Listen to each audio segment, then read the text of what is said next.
know, some of you were here when I was here last time, a few months ago, and I told the story about going to the psychiatrist.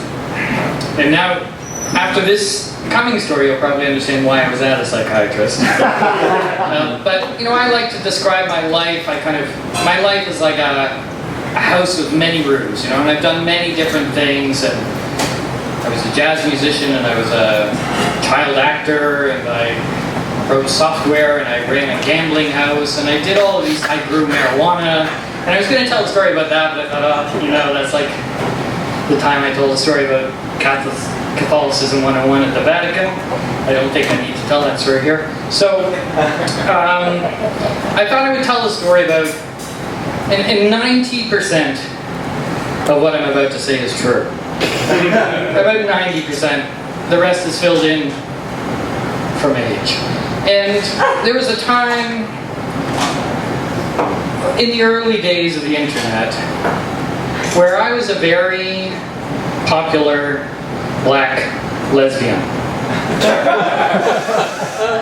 And I would like to explain how that happened.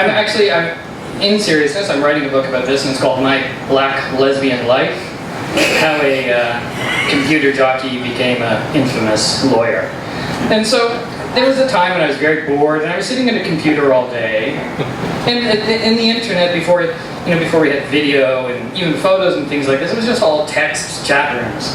And I was in a text chat room, you know, and you just kind of pick these at random. Honestly, that's the 10% that maybe isn't true.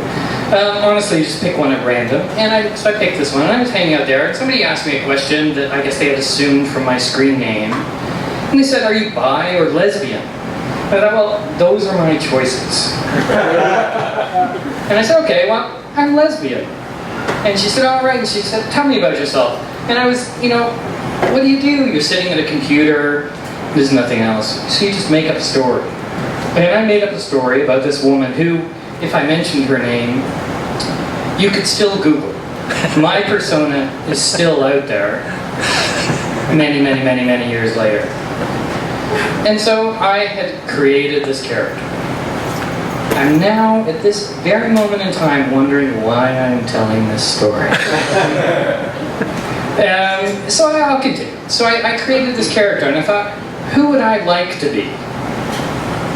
Okay, maybe I wouldn't choose to be a black lesbian, but what would I like to be? So I was a lawyer. I like lawyers. I think lawyers are very educated people. If there's any lawyers in the room, you can take that as a compliment, unusual as it may be.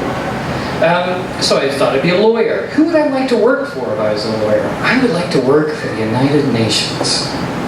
I became a black lesbian lawyer working for the United Nations, living in Geneva. And I created this persona. And this persona evolved and evolved until, unfortunately, a professor from Northwestern University fell in love with me. That's when it became a little bit difficult.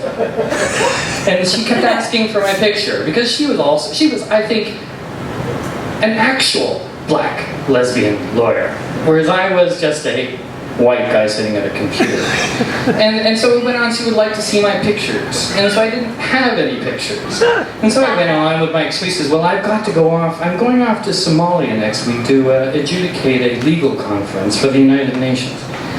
She said, okay, that's fine, that's fine. So we talked and talked about this. And this is, you know, in this book that I write about this, you know, there's this humorous part that, okay, I pretended to be this, but why do people want to do this? Why did I want to do this? Why did she want to fall in love with somebody who was not a black lesbian, though I embraced my inner black lesbian? And I think the truth is that we seek desperately for communication and connection, you know. And we sit at the computer all day. And we wonder who else is out there sitting at a computer all day. Because we really don't have anything else to do. And I went through like the last umpteen years thinking about the situation. This woman who wanted to come and live, you know, she wanted to sell all of her things and quit her tenureship job and come to Geneva and live with me because I was the most amazing woman she'd ever met. And I thought, wow, that's an interesting story, state, I feel a bit sorry and everything like this. And then it wasn't until today I realized maybe she was a white guy sitting in front of me. Anyway, that's my story. Thank you.